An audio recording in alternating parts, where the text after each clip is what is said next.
Israel ఓ పక్కన Gaza మీద దాడి తగ్గించింది అంటే మళ్ళీ మొన్న హమాస్ మీద దాడి జరిగింది. అయితే హమాస్ వాళ్ళకి రియాక్ట్ అయ్యే ఓపిక లేదు. గాజా నుంచి యుద్ధం చేసేంత సీను లేదు.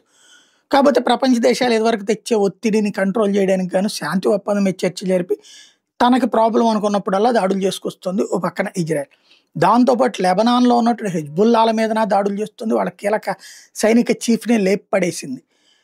హౌతీ తీవ్రవాదుల విషయంలోనే కాస్త చూసి చూడనట్టు పోతుంది. ఎందుకంటే వీళ్ళకి ప్రాబ్లమ్ లేదు కాబట్టి అన్నటువంటిది. ఇప్పుడు చూస్తే ఇజ్రాయెల్ తాజాగా దోహా, ఖతార్ ఈ 2 దేశాలకి వార్నింగ్ ఇచ్చింది. ఎందుకని ఆ మధ్యన ఖతార్‌లో చర్చల పేరుతో పదే పదే ఈ తీవ్రవాదులకి షెల్టర్ ఇస్తున్నటువంటి వేళ అక్కడున్నోళ్ళనే లేపేసింది. అక్కడే దాడి చేసింది కదా! ఇప్పుడు కూడా ఆ 2 దేశాలకి ఓ రకంగా వార్నింగ్ ఇస్తున్నది భారతదేశం. మీరు మా దేశంలో ఉగ్రవాదాన్ని పెంచి పోషిస్తే మేము ఎప్పుడైనా కాలుస్తాం, ఎవరినైనా కాలుస్తాం.